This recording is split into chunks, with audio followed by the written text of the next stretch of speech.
I'm trusting God that this month will be extraordinary month, that you'll be fruitful, that whatever you have lost from March till now, God in his own power and grace will multiply it and give it back to you.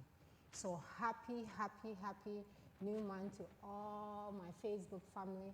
Thank you so, so, so much for joining me today. The show, I told you that September show is going to be awesome, awesome. It's good to have knowledge, and it's good to know things and see what is going on and align ourselves with God's plans and purpose for our life. So September show is going to be awesome. So once again, thank you so much for joining me. If you can please take a minute of your time and share the video for me. Share the video for me. Just tag your friends to come in. Tell them Woman of Influence is on. You know it's all good stuff when we are on. So make sure that you tell them that we are on and it's going to be a blessing. So tag it to your friends. If you are in a group, just make sure that you send it there. I just post it on Woman of Influence page, so you can also watch it from there, and we'll download it just after we finish to our YouTube channel. So please just go and subscribe to my YouTube, Victoria Krepi, and you will see a lot more videos there. So please try and do that. And we are on Instagram too, so you can share it on Instagram right now. We are there too, so we are trying to cover everywhere. So please share it in the group, tag your friends to come in. I have one of my wonderful, wonderful ladies here who is going to help us with today's show, and it's going to be awesome. So thank you so much once again for joining. Continue to share the video as we are talking. And please, if you have any questions, this is the time that you can ask, you know, and we will try as much as possible to make sure that we answer all your questions. So please help me to welcome our wonderful guest today, Lady Abna. Welcome to Woman of Influence. Thank you, Pastor Victoria. Thank you very much. Yeah, welcome, welcome. I love her because my mother was also Abna, so I love her. And I remember that you text me one time on Messenger before you even move here, isn't it? Right. Yeah, so I was going through it, and I'm like, this lady tested me a long time before she even get to Georgia. But I think we have loved each other from afar, and I admire what you are doing for the youth, for the church, for your business and everything that you are doing. Really thank God for your life. So can you please introduce yourself to my viewers this morning? Yes, Who is definitely. Lady Abna? Wonderful Yeboah. All right. So as Pastor Victoria said, I think I have admired you from afar, definitely. I had seen what you were doing on Facebook, and I thought it was just a tremendous cause, you know, to really be out there and be a force for people to see. Because a lot of times for women, especially when you are, you know, behind a man who is a man of power, you tend to shy away from coming out, and you're always supporting. So when I saw you doing that, that really gave me a lot of courage, and I said, this is a woman that I admire so much, and I would love to get to know her more. So thank you for the opportunity to be on this show once again. This is my second time. Yes. The first time was not video, but the second time we're here live, and I'm excited. So as Pastor Victoria said, my name is Abna Nyama Yeboah. I'm a senior partner at Sparks Financial and Tax and Accounting Services located here in Lawrenceville, Georgia. We're right off of West Pike Street, close to downtown Lawrenceville. We really support small businesses, startups, nonprofits, and churches with accounting and payroll services. We also offer bookkeeping services as well. And obviously, we do taxes for businesses and individuals as well. One of the programs that we have actually just initiated this year is our nonprofit and church audit. And so we believe in transparency for churches and nonprofits, because during this time, especially during the time of the pandemic, a lot of people are wanting to support nonprofits and churches to be able to affect the world in general. And so we come in to be that external, audit to help you understand your books and make sure that you have the right accounting processes in place. Okay. And so a lot of churches are benefiting from this program. And yeah, so those are some of the things that we do, or that I do. All right. So, and also you and your husband assist Pastor Samoa at Jesus Assembly. That yes. You guys are doing awesome there. Can you say a little bit about it? Because I'm very interested in that aspect. Right, right. So, as Pastor Victoria said, my husband is Pastor Jackson Yeboah, and he is the associate pastor at Jesus Power Assembly of God. Our covering is Reverend Yawas Ohinia Samoa. Daddy, God bless you for the opportunity once again. But yeah, we do support the church. He's the associate pastor. We work a lot with the youth and the young adults. Yeah. Just really trying to help them understand, the importance of loving God and being committed to the things of God. So yeah. Wow, that's good. Actually, your pastor is one of my favorite pastor in Lawrenceville, Atlanta. He's just an awesome man of God. And I love him as a brother, and he also takes me as a sister, and I don't take it for granted at all. So definitely. We salute you, Pastor Samoa. God bless you so much. You are doing an awesome job. So today we are talking about how to build legacy and just leave it. As we were talking about in our office, that the Bible says that we should, a good man, a God-fearing man, a God-fearing woman, we should be able to leave something, for our children. Right. But it's rather unfortunate, some of us, is just what we can eat now. Right. So that's what we are trying to do now. I was watching IGOC with Pastor Matthew, and he made a statement that really resonates with me. He says that don't remain a job seeker for life.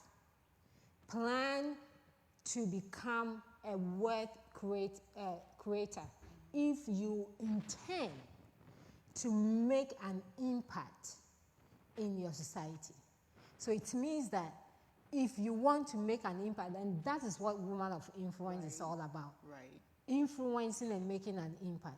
Then you don't want to be a job seeker the rest of your life. You have to trust God to create something that will last forever. How can we do that? Wow. Okay. I think in that quote, there's so many different factors within that quote that I think if we unpack, one of the things that I've learned is every time I find myself somewhere, I always want to unpack things, right? Yeah.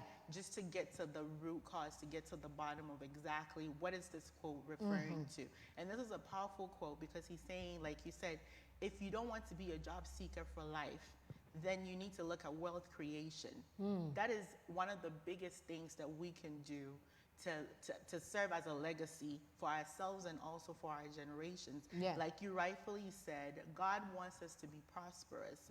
And he said in his word that he's the one that makes man rich, right? Yeah. And he has no sorrow to it. And so as children of God, we need to understand that that is one of our number one goals. God wants us to be prosperous so we can leave a legacy for our children and our generations. And in that scripture itself even says for your children's children. And we were talking about that.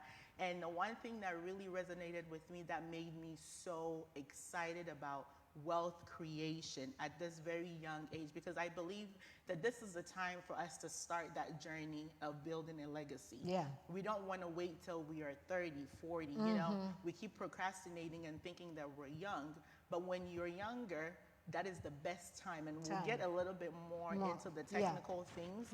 There's something called the power of compound interest. And that works so well when you have time on your side. When you don't have time, you tend to lose money without even having to put in much effort at all.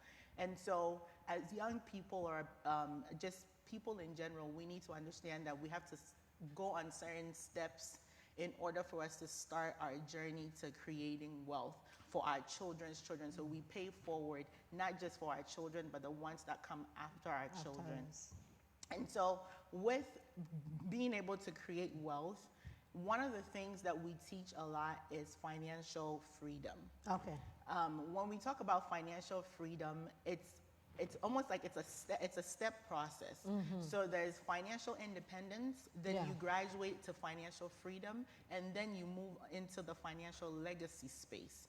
And so really what financial freedom means is that having the ability to make certain money decisions without considering money, but you're making the decisions based on happiness. Okay. So for example, Pastor Victoria, if you want to, let's say you have a desire to buy a vacation home in the Bahamas or in the Caribbean or somewhere. Oh, prophesy. Right? When you are in the financial position to make that decision and actually be able to execute that decision without considering, okay, if I go take out another mortgage to buy this vacation home, am I going to have enough money to pay my current mortgage? Okay. Am I going to have enough money to pay my rent? Am I going to have enough money to pay my bills? Once all those things are not a factor, and you can make that decision and say, tomorrow I've seen this house in the Bahamas, we're going, Bishop, we're going to buy, you plan for it, you go and you purchase it. That's when you know you're financially free. Wow. Because in order for you to be free, you also have to understand you have to come from a place of bondage, right? Yes. So if you're not in a place of poverty, or if you're not in a place of abuse where you're lacking something, then you don't really seek after financial freedom. And so I would say in order for us to be wealth creators, we need to really seek after financial freedom, which is really what are some of the things that we can do to get to the point where we are comfortable to say the decisions that we're making is not going to impact us when it comes to money. Okay, so how can we start building the habit of saving? Because if you are going to be able to create, we have to save. Right. Because most of us, it's not what we don't have. It's how to manage what we have to be able to put some down. Right. That is the issue. So how can we be able to just start the habit? Maybe, I'm 45 years, okay? So let's use me as an example. Now, I'm 45. I know my age is really heavy. But if I want to start the habit, okay, of now saving, although I know it's very late, but can it be possible? How can I do that? Definitely. It's definitely possible. Like I said, I think when it comes to money management, it doesn't matter what age you're in. Okay. You can be 1 year old. You know, there's a lady that I follow a lot. Her name is Lynn Richardson. And if you're out there, this lady is fabulous. If you can just go on her website, just search Lynn Richardson. She teaches money. Okay. And she teaches that even as soon as you have a child, day one, the child gets a social security number, you put the child to work. Okay. So the very first day you put your child to work, and that's how you start, you know, the habit of savings, because you teach your children that money is important. Because I believe that if you don't respect money, then you can't keep money. Wow. Because money will just leave your hands, just like that, because you don't have a respect for it. Anything you respect, you guard. Okay. And so as soon as you start respecting money, you start getting into the habits of saving. Because then you know that I constantly need this, I need this thing. And, you know, we say money is not everything, but I believe that money is everything, right? No, even the Bible says that. Money is the defense. Okay, who don't want to be saved? So money is the defense. Though the Bible says that you can be wise as if you don't have money, nobody will even listen to you. Exactly. So it's a very good thing. I mean, the Bible didn't say it's bad. Right. It says the love of it. Right. You understand? Right. And money controls the person who holds it. The character of money depends on who holds it. If I get 10,000 right now, I'm thinking about hands of grace. What can I do? Exactly. If somebody gets 10,000, they are thinking about something else. Yeah, you understand? So I think it's a good thing. So right. Please, if you are watching me, money is good. My husband always says that if you hit money, then you are rich. Right. Which I think so. So money is good. Money so is good. Please continue. Yeah, no, so we're talking about the habit of savings, yes. Right? In order for, the first thing is being a respecter of money. The first thing. The first thing. Respect. Once you make up your mind that you respect money, you will start your journey of, of savings. Wow. Now, the next thing you want to understand is savings is a lifestyle. Okay. Because if you don't have that lifestyle of savings, it will be very, very difficult for you to save. Wow. And so I always tell people that when you're beginning your journey to financial freedom or trying to build a financial legacy, one of the questions that you need to ask yourself is, what type of money person am I? Wow. Because there are two types of money people. There's a spender and then there's a saver. I am a spender, my husband is a saver. Oh, yeah, confess all the sins. And so I'm the same. Right, as soon as you get to that understanding of what type of money person you are, it gives you a better idea of what to do in order to save. Because a lot of times for women, we tend to be the spenders, right? And so once you've accepted, okay, I am a spender, so then consciously, you become more aware of when you get money, I want to go buy this purse. No, Yeah. I shouldn't. I should be thinking of hands of grace. I should be thinking of retirement. I should be thinking of my children's fees. There's so many things. So it gives you that conscious effort to know that you need to slam your brakes when you have the money. People who are savers, they're very frugal. They won't touch the money. They won't do anything. They'll just save and then they'll just call it a day. But for some of us who are spenders, we need to understand that. So the first thing is being a respecter of money, understanding that savings is a lifestyle. Okay. So once you've understood that savings is a lifestyle, you've decided what type of savings or what type of money person you are, then you go into the whole aspect of budgeting. Okay. In order for you to save, you need to understand the concept of budgeting. Pastor Victoria, one thing that I've struggled with personally is budgeting. And I believe that a lot of people struggle with it, but we don't like to add up. We don't like to really share it, because there's so many financial literacy courses and people take advantage of it. You go to conferences, you learn that it's good to budget, and you come home and you're all pumped up. You say, okay, I'm going to budget. Yeah. You do your budget. 2 you're months happy. at least is gone. 2 months, you're done. I'm done. But if you really want to get into the habit of savings, then you need to understand that you have to incorporate budgeting into your money management journey.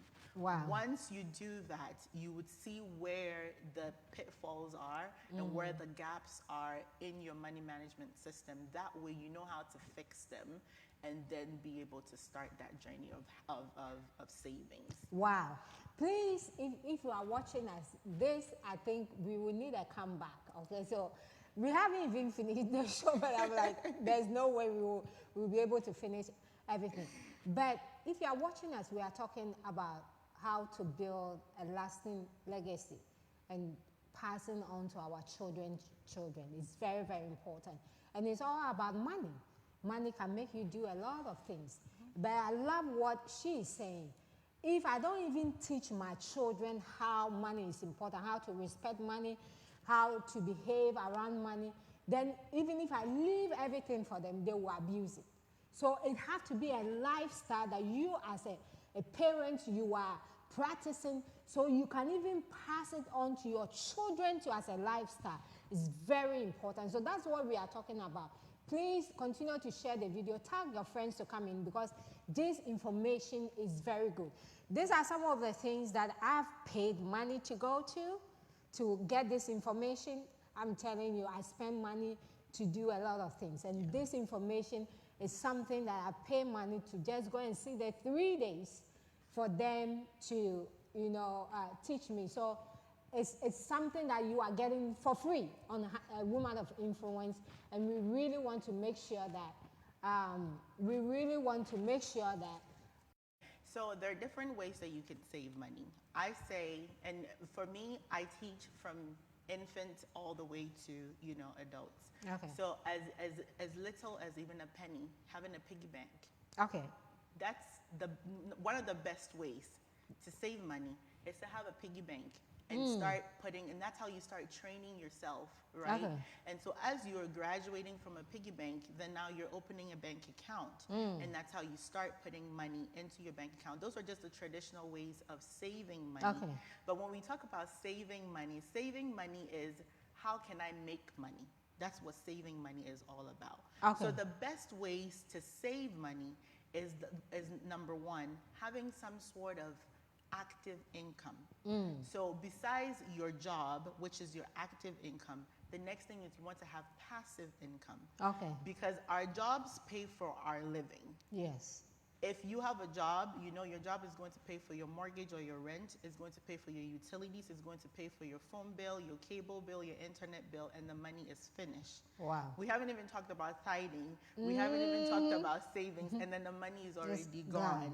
And so the only way that you can save in that aspect is having some sort of a side gig.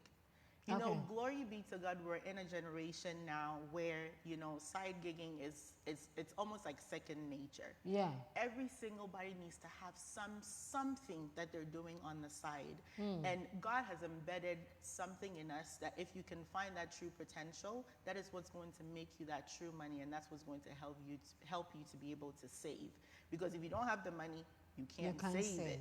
And so you need to learn about generating that money. If you're a student, you can take on a tutoring gig. You know, right now, all these kids are home.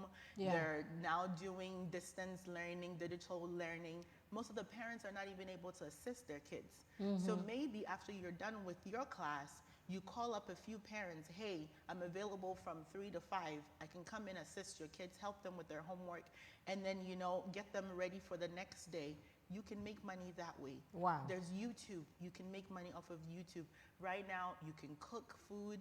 People are buying food. You'd be surprised. I have a client who's a restaurant owner, and he's like, Abby, we're making so much money now during the pandemic, and we're even surprised. So people want to eat. People don't want to, you know, they're cooped up in the house cooking every day, so they want to be able to get food from outside. Start something, a small catering business. Start selling something on Etsy, T-shirts, you know, African, so many things, beads. You can do all these things to help you save money. That way, you're not so concerned about, you know, using your credit card for certain things. Yeah. Because as soon as you lack that money, then you won't be able to save. So the best ways to save really is keeping an active job and making sure that you're finding some sort of a passive income, something that's generating money for you on the side that can give you the ability to start saving. Yeah. You just mentioned credit card, and I think that a lot of people, credit card has become our reserve. Because we don't save, we haven't put anything down, the emergency fund and all those things down. Anything that comes to us, oh, I have a credit card here. Right. So how important it is for us to have emergency fund and reserve cash somewhere, that when your car tie, you know, happen, that it wasn't something that you planned for. Right. But you can still have money there without not putting it on credit card and those things. How important it is with emergency funds and those things. Emergency funds is almost like your lifeline. Yeah. If you don't have an emergency fund, then I don't, because emergencies happen every single day. We're living in an emergency right now. Yeah. Today's an emergency. We're living in a pandemic that nobody even foresaw. You know, we didn't foresee it coming. We thought 2020 was going to be a great year, and that's the kind of mindset that we have every single day. So this should give us the, you know, that wake-up call to say it's time for us to really consider that we need to set up an emergency fund. And we teach that you can have multiple emergency funds. Okay. It's not just having one emergency fund. You have to understand that, you know, there's, like you said, my husband and I, we just started this thing this year where we're saving towards our oil change. Okay. That's, you know, anything can happen. And so in that fund, if our tire was to burst, then we can tap into that fund to go and repair the tire. If, you know, you get sick and something happens, you need to be able to fund. You're not going to your credit cards, because the Bible says that, you know, if a debtor is a slave. It's a slave. It is. So as soon as you start accumulating debt on a credit card, you become a slave to that thing. You become a slave to that institution. And so it's very, very important that we have an emergency fund and put a name to your emergency funds. Okay. You know, it's very, very important. And that's part of savings. You know, savings is a big thing. And so part of savings, you need to put a name to it. This is for my car. This is for my children. This is for my health. This is for when I die. This, you know, these are some of the things that we don't like to talk about, you know? Right? No, I want you to pick it up right at the debt aspect. I remember one time you know, Africans, we don't think about that.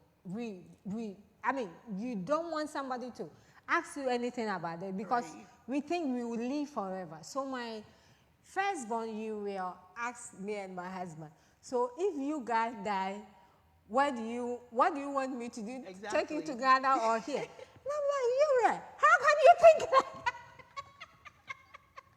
I'm like, what are you thinking? Right. You know, why are you thinking that right now?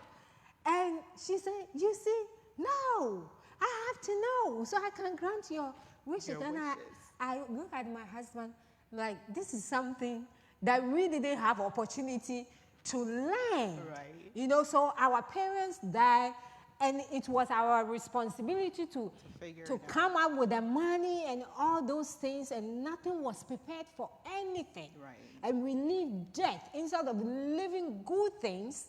And, you know, money, we live debt. And people are crying. I remember one time, my papa, Bishop Fosu Apia, says that when you go to a funeral and you see the children, you know, the one who have died wearing their Gucci sunglasses and wearing all those, as if nothing has happened, it means that there's something somewhere. There's a big money somewhere. But if you go to a funeral and you see them crying, you know, like, oh my God, it's because they have to come up with the money. Right. You understand? So it's really something that I think that please, especially Africans, we have to do better. We definitely need. I think death is something that it's very scary. Nobody wants to die. But I mean, I think it's a very valid conversation that needs to be had, you know, regardless of age even. We need, because one thing that we also teach a lot is creating a will. Okay, you know, you don't have to have a mansion and all these, like you don't have to have a whole lot to create a will.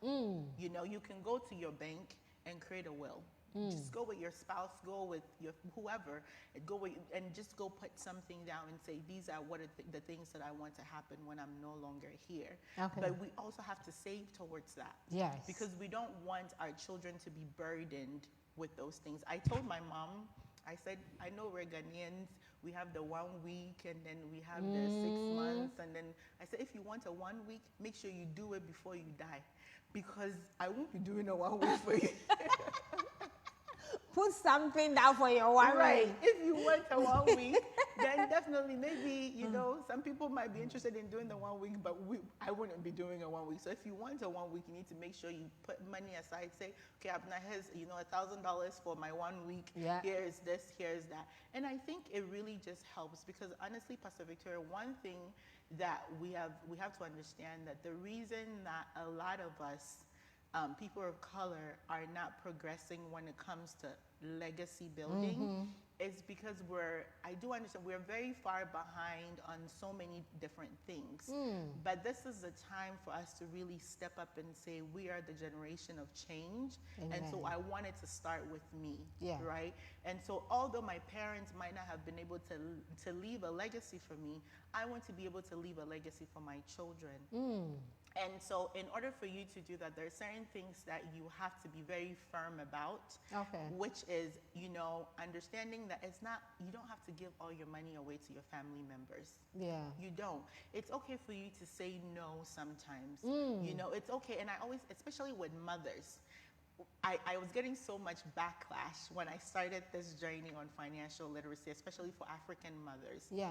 That it's okay for you to say, if you don't get that scholarship, I'm not going to kill myself to pay for your tuition. Wow. It is okay for you to say that, because you have to remember that once your child goes through college and they graduate, they get a good job and they're working.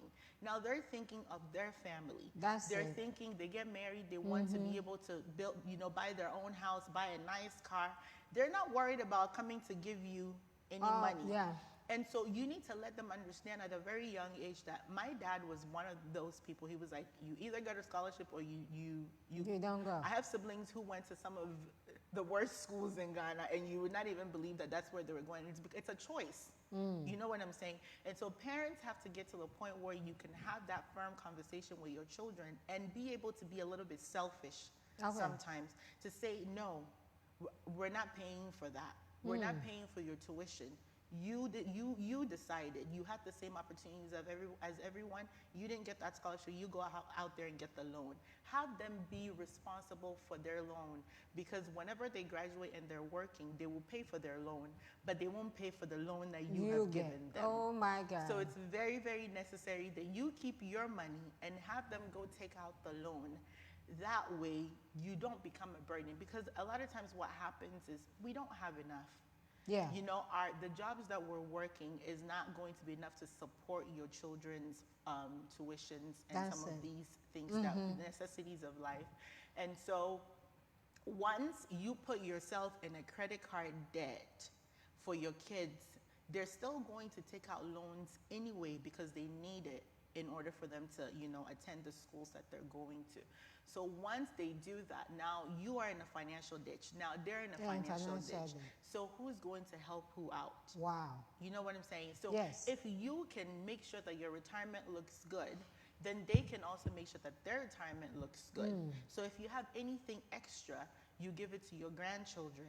If they have anything extra, they give it to their grandchildren. And that's how we keep paying forward. And then we become that generation. It started with us. It started with our parents being a little bit selfish. It started with us being a little bit uncomfortable. But the end of it looks so much brighter for all of us, and it looks so much brighter for our generations. So I think death is something that it's important for us to talk about, because that's one of the biggest money.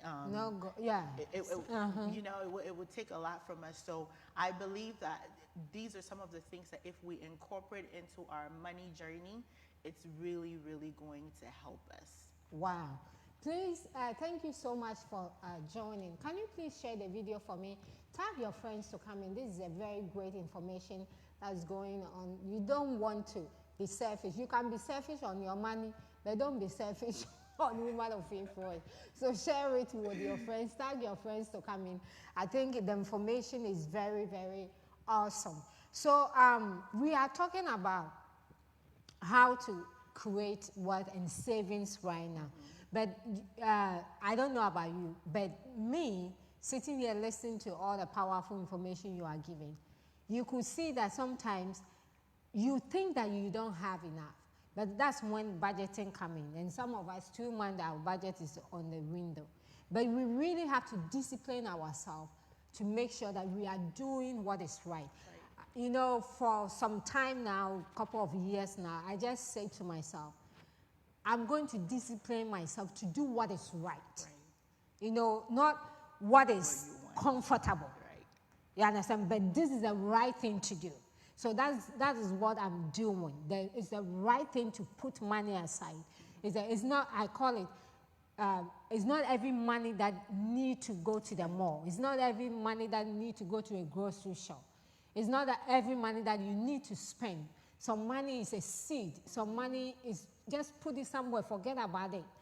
In a year's time, hey, it becomes something. Right. So I'm trying to do the right things, okay? And I think it's good. On that point, I want to share a couple of scenarios. Yes. So did you know that at the age of 25, right, if you start putting $100 into an IRA account, and let's say right now interest rates are not all that great, but let's say you are getting an average interest rate of about 12%.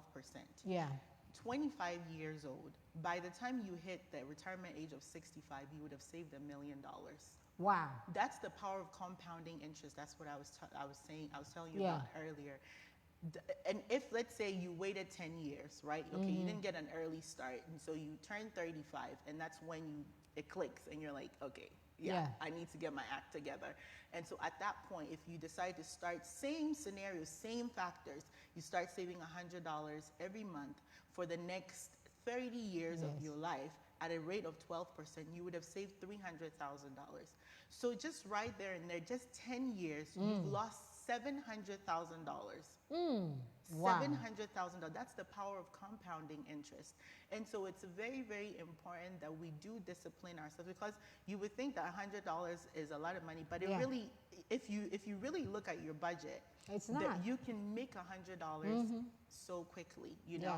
And I think when we spoke a few weeks ago, I was telling you that we actually teach how to save $10,000 in like in a very short period of time. And these are some of the things that you can do. I always tell people, even if you, let's say you got a job that would you only worked 1 hour a week. Let's say you know how to braid hair. Yeah. You decide to braid hair. You once a month. Yeah. You make $100. By 12 months' time, you have $1,200.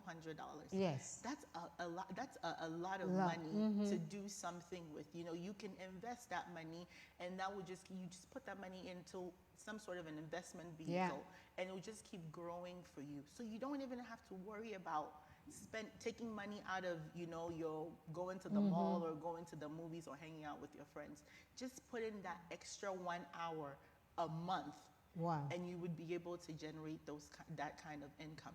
And so even with like taxes, and I know we'll get into that in a little bit, but even with taxes, the same thing. There's so many ways that you can maximize your tax refunds and then be able to save that money that can yield you profit and over the years, right? Because we're talking about financial legacy.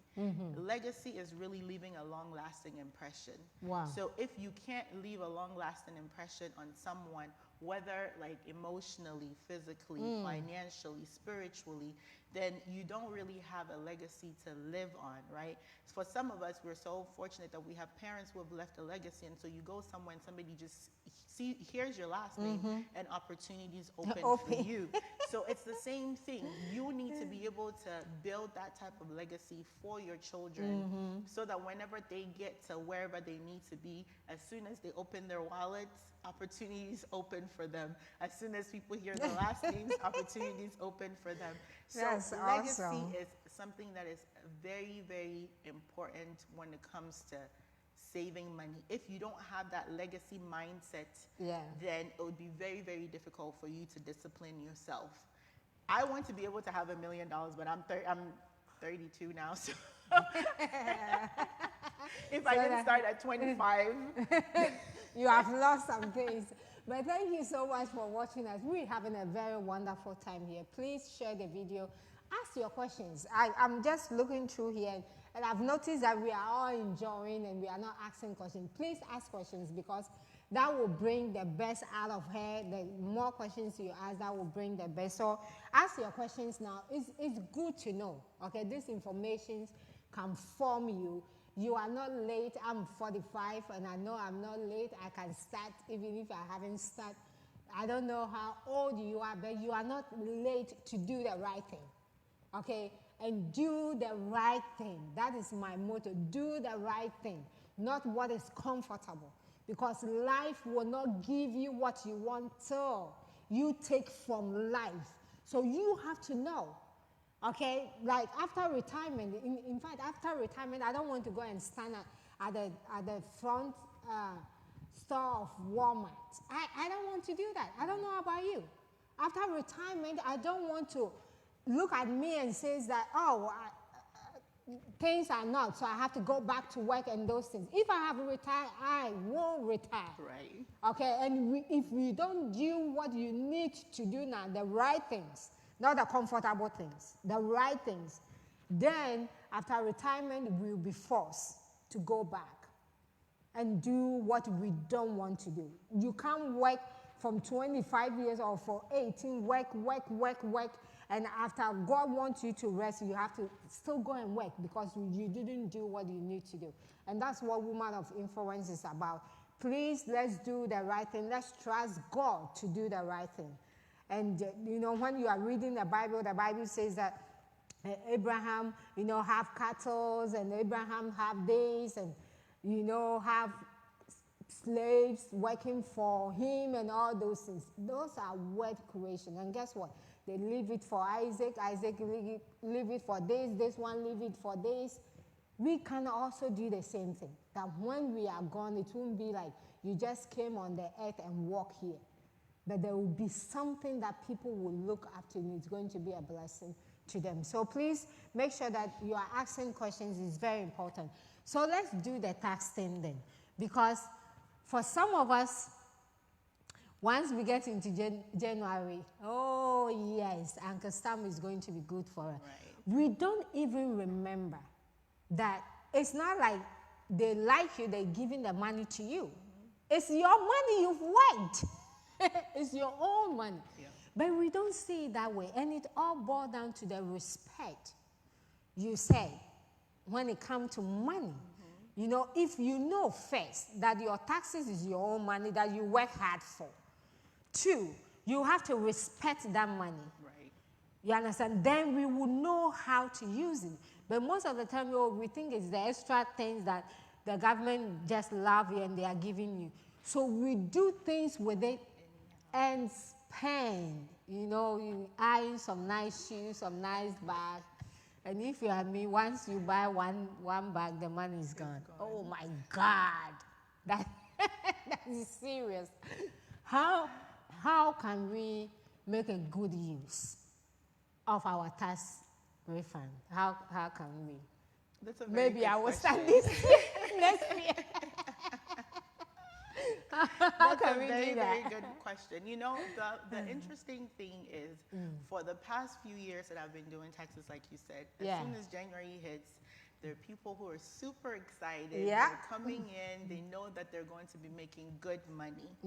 But as I was saying earlier, the way to save, right? This is a savings account right there. On an average, we have on an African average household.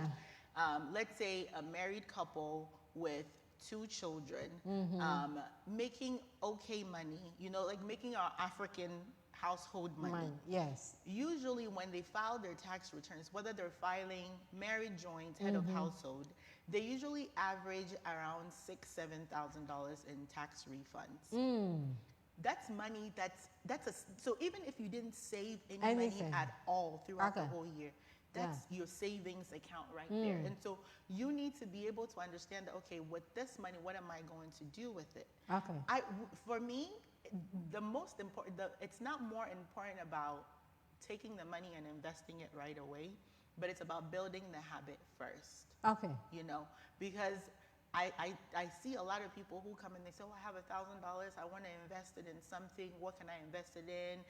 What are some of the stocks and bonds that I can buy? And, what are some of the investment? And I always tell them that, are you disciplined enough? Because when it comes to investments, right, the only way for you to make good return on your investments is if you have a high risk tolerance. Okay. So you need to understand that if your risk tolerance is not high, you're not going to make a lot of money. And that's why people prefer to put their monies in a savings account, because they know they're not going to lose it. It's 100%, bonded. You won't lose that money. But as soon as you get into the habit of, buying bonds and stocks and those other things, that's when you open yourself up for more money, but you also open yourself up for losing money. That's it. And so when it comes to tax refunds, I believe that's why I said when it comes to savings, you have to put a name to everything. Okay.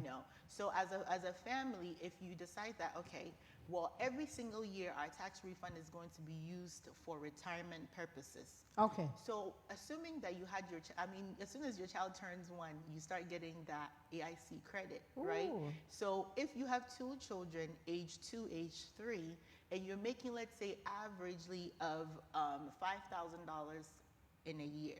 In 10 years, Pastor Victoria, how much would you have saved? Oh my God. Don't put the money anywhere. Don't buy investment vehicles. Just put it into a low interest savings account and just forget about it. In 10 years, you would have saved $50,000. Wow. How many parents with 10-year-olds, with 15-year-olds, 18-year-olds who are no longer now, coming out of that stage of getting that EIC credit, how many of us can boast that we have that much money? Oh, How many of us no. can even boast that we have $10,000 saved? Wow. We can't. But you just got $10,000 at the beginning of the year. You just got $5,000 at the beginning of the year. You know what I'm saying? Wow. So before you even get into the habit of investing, that's where the discipline comes in. You need to tell yourself, can I really do this? Is this something that's sustainable for me? And so once you have that mindset and you agree with yourself, you come to terms with yourself that this is what you're going to do, then you put a name on it. This is for tuition. Okay. Check. Okay. This is for building a house. Check. Sure.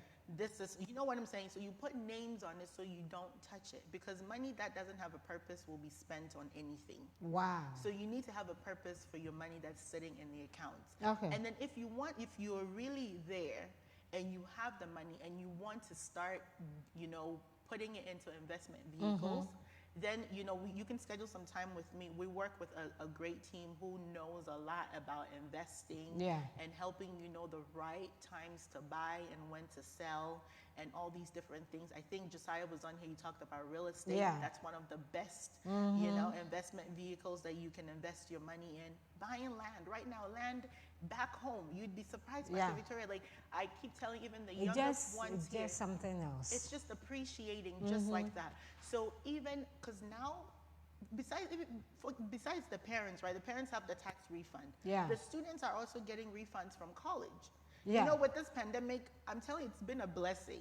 Because most of our students are now going to school, so they're not living on campus. I mean, they're going to school, but they're doing distant learning. And so they're saving up on room and board. They're getting that money. Yeah. You're getting reimbursed for that money because somehow you have to pay rent somewhere else, right? So you can use that money, buy a piece of land. You're 20, buy a piece of land back home. Yeah. Invest in something, put a name to it. Open a savings account, just buy a CD. Okay. I teach a lot of our students to put their monies in CDs. You can buy a CD as little as $100 to $500 to whatever amount that you want, and those give you a larger interest rate versus the regular savings account. But it's also 100%, protected. It's secured. So if you buy $500 this semester, next semester you add another $500 to it. By the time you're done with 4 years, you would have probably saved like $5,000, $6,000. That's enough for you to put as a down payment on a home. That's enough for you to put as a down payment on a car that you want. So there's so many different, even if you had loans, that's enough for you to go pay off your loans, start afresh. So these are some of the things that we need to think about when we get bulk of money in our hands. People think that you need $1 million before you can start saving. That is All the you issue. need is a penny. Yes, that is the issue. I think that the respect of the money is the whole thing, because the issue of I want to make sure that I have $1,000. I want to make sure I have 2,000 before I can even start saving. And sometimes it's hard to get 2,000, but you have 200. Right. Why not put 10% down? You have 200. If you can afford, why not put 20% down? So I think the whole thing is the habits, and I'm praying, God, please baptize us. The habit of just knowing that is the right thing to do and doing it. Budgeting, like I said at the beginning, I think that would be like our number one top thing that can help you do that. So there are different ways that you can budget. So for us, my family, my husband and I did a few years ago is we came across the envelope system, which is the cash envelope system. Yeah. And so what we do is every month we know our fixed cost. We know our fixed expenses, which is our mortgage, our homeowners, our car loan, those things that don't change, right? So we have money allocated to that. And then when it comes to food, gas, shopping, we set a certain budget for that, and we take the money out of the account and we put it in an envelope and we keep it at the house. Okay. So every single day I go to look at the money to see how much is left in it. So I know, okay, we only have $20 in this envelope, and we're already at day 15 of the month. That means we have 2 more weeks to go. we need to cut down. We need to make sure that we're eating what we have in the fridge. Okay. We need to make sure that we're not buying anything excessively. We need to make sure we're not going to places that's going to, consume the gas in our car. If it's not work, if it's not something that's an emergency, if it's not church, then we don't do any of those things, and maybe we just budget for that next month, And if you have to go out of your budget a little bit, this way it helps you, because when you have your card, you just go and you swipe. Yeah. You swipe $2 here, you swipe $5 here. By the time you realize at the end of the week, you've already spent $50, $60 that you could have put towards something. That's not one of the ways that you can budget. The other way that which is very common, is the 50, 30, 20 rule. Now, I have revised that rule because as Christians, we are required to tithe. Yes. And so I have revised it to be the 50, 20, 20, 10 rule. Okay. So 50% of your income should be used to pay for your basic necessities, pay for your bills, pay for everything that you have, your mortgage, all of that stuff.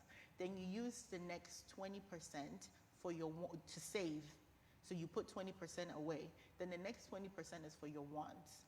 Things come up. You want to help out. You want to, maybe give to a foundation that you support. You want all those things. That's not even tithing. That's just your wants, things that you can control. Then the 10% belongs to God. You can't take that out of the equation. It won't be balanced, Yeah. So you definitely need to be able to understand that 50% of my income goes towards my basic necessities, 20% goes towards my savings, 20% goes towards my wants, and then the 10% goes towards your tithing. Okay. And so when you're able to do that, it keeps you, sort of in a confinement, so you're not going outside of your confinements. And so if you have 20% of your income, depending on whatever it is that you're making for wants, is a very large number. It's a very, very large number. And so if you look at that, then you can say, okay, well, I have certain things that I want to do, so let me put some of that money. Maybe you want to support a family member. For us who have parents, maybe you want to send money back home. All of that stuff is included in there. 20. Okay. Right. But the one thing we have to understand is, this lady, Lynn Richardson, she always says that, the worst thing in life is living paycheck to Monday. And this is something that she's been preaching, because she says when you live paycheck to paycheck, you're okay, right? Because you get paid on Friday, and then the next paycheck is in 2 weeks, next 2 weeks Friday, so you have enough money to spend for 2 weeks. But when you live paycheck to Monday, that is when you receive your paycheck on Friday, Monday is gone. It's gone. Wow. So we have to understand that we don't want to do that. So in order for us to do that, we have to understand the concept of spending less and earning more. Yeah. You want to spend less of your money, make more money. Wow. And you're making a lot of sense, because you see, when COVID came and none of us were prepared, I think some of the things that really hurt people more was the financial aspect. Just because there was no reserve. Nobody, a lot of people haven't reserved anything. So now they can't afford paying their rent. They can't afford food, as normal food. And I ask myself, you're working every week, and you are not working for just 1 week, and you can't buy food. That is sad. That's very sad. That is very sad. And I think, for me, sitting there, I was one day talking to my Papa Frank, and it was like a picture painted. You understand that getting some things that first you can't afford, second trying to impress some people that they don't even care about you anyway, and there was a lot of things as if we were racing and trying to get everything, and yet just 1 week, just 2 weeks, you can't survive. And that's why the suicide rate is high. That's why people are killing themselves, because you went and get a car, you couldn't now pay, then they came and towed it, and now your neighbors even know that you didn't even own it in the first place. I mean, those pressures that we put on ourselves. And I think if COVID, you have learned anything, I don't know, what do you have learned? But some of us, if COVID have taught us anything, it taught us to live very wisely. Because you don't know tomorrow. You understand? You don't know what will happen tomorrow. And don't think that whatever you are making now is a lifetime thing that you can make every day. You don't know. So you can't live that there is no tomorrow. You cannot just live like that. You have to live with tomorrow in your mind, that tomorrow anything can happen. And I think when we do that, it will also help us very much on our financial stand. Yes, it will. And according to research, 80% of, low-income families live above their means. Wow. And that's why we're always living above our means. So when emergencies do happen, we don't have anything to cushion us, and it's just very sad because it's low-income families. And when you look at the range of what low-income family is, you'd be surprised. All of us are low-income. Yeah. And we're all living above our means. Like you're saying, like we're trying to impress people who don't really care about us. But we have to understand that emergencies do happen. Emergencies are real. And like I said, we're living in an emergency right now. So if you didn't have anything in place to support your emergency, this is a wake-up call for you to say, what can I do to change, to change my lifestyle? What can I do to make sure that for the next emergency, I have something saved for it? Yeah. People have been in a very uncomfortable place for the past few months. And we also teach that even when it comes to saving for emergencies, you want to save at least 3 to 6 months. Yeah. But here we are. COVID started back in February, March. We're in September. Today is the 1st. That's 7 months. Yeah. So that means even if you had saved 6 months of a reserve, you're still, in a ditch. So we have to understand that that's why the legacy is important, because like I said, legacy is making decisions without thinking about money. When you have enough reserve, you don't have to think about, there can be COVID 20, 21, 20, it can keep going and you'll be fine because you have made sure that you have put the right things in place that is generating money for you. People are making millions of dollars in this COVID. People are making so much money, and some of us were still fumbling on stimulus. We're waiting for Trump to make a decision to give us some extra $1,200. We're fighting for $600, $400 from unemployment when people are making tens, 20, 100 millions of dollars out there. So those are the things that we really need to research. And I love that you said something at the beginning. You said that you've paid money to go to conferences to learn these things. The best investment you can do is investing in yourself. That's it. If you can't invest in yourself, then there's nothing that you can invest in. So it's very, very important that as young people and also as parents and as a church, we're able to teach people the importance of investing in yourself. Go on YouTube. There's so many, ways that you can get the information that you need. Read a book. Talk to someone. Pull somebody to the side and say, hey, how can I get out of it? It's okay for us to be able to open ourselves up a little bit for people to come in to help us. So, yeah. Wow. Thank you so much. If you are watching, we're talking about savings, we're talking about legacy, we're talking about building wealth, we're talking about doing the right things. I mean, it has been a wonderful, wonderful, wonderful show. I will let Lady Abena put her information down. If you want to contact her to start something, it's always good to start than not to do anything at all. So maybe you watch us and you want to start something. It's not too late, no matter how old you are. Even if you don't enjoy it, your children will enjoy it and leave it to your grandchildren. What a great thing.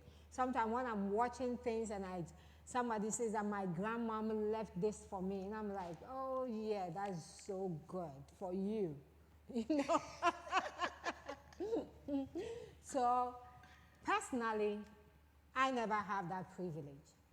But I've said to myself, with the help of God, I will never let my children be in pain because I'm not here.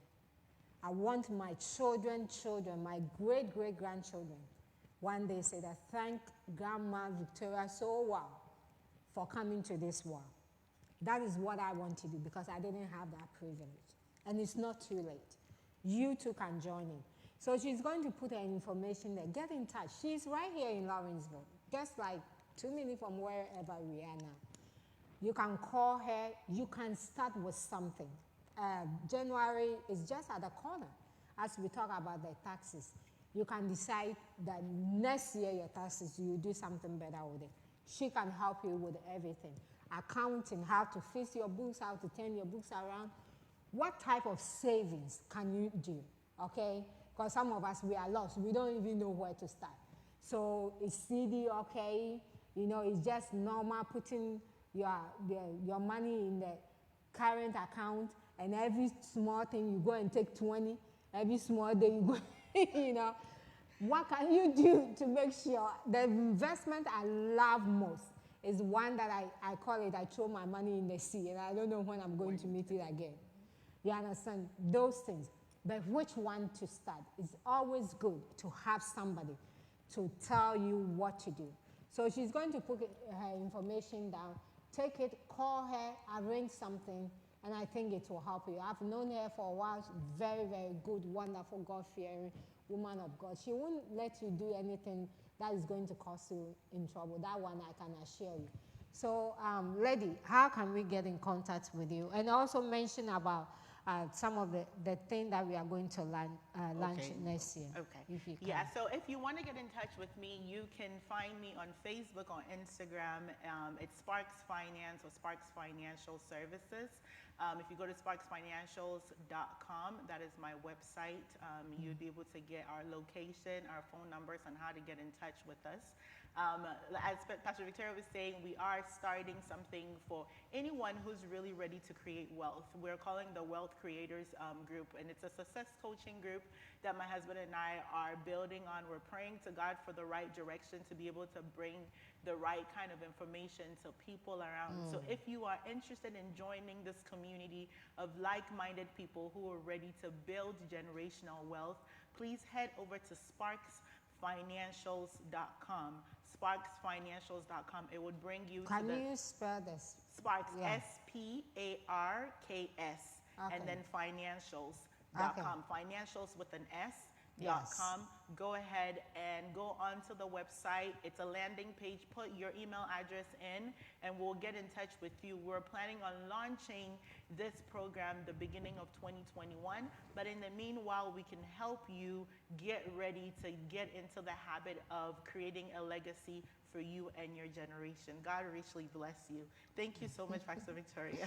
You're so welcome. Thank you so much for joining us today.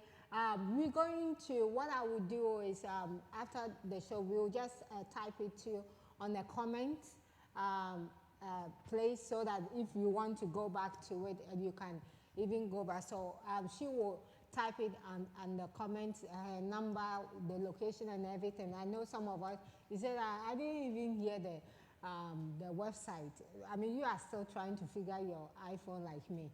But don't worry, we will put the information there. But it's something that you can, you know, benefit out of it.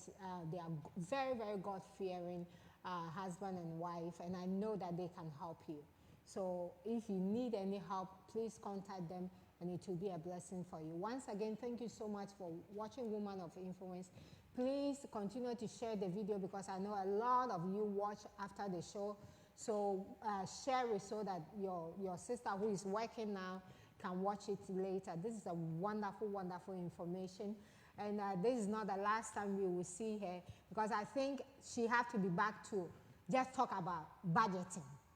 Okay, so we will look at the calendar and get her back just to talk about how to budget because that's one of the things that really, really block some of us not to be able to save because if you can't budget, you can't save. You understand? If you can't budget, you can't save. So she will surely be back to talk about budgeting. I think it will help us. But thank you so much. And thank you, Lady Abner. We are very, very grateful for the information. Wonderful, wonderful. Thank you. So please continue to share the video. Tell your friends to come in. And I will see you next Tuesday, same time. You don't want to miss our guest coming next Tuesday. We're going to talk about worship. You will love it. You will love it. So don't miss it. Next Tuesday, same time at 12. And I will see you. God bless you so much. Thank you so much for joining. And bye-bye till next Tuesday. Have a wonderful, wonderful September. It's a wonderful month. It's my husband's birthday, so it's a very wonderful month. So thank you. Bye-bye.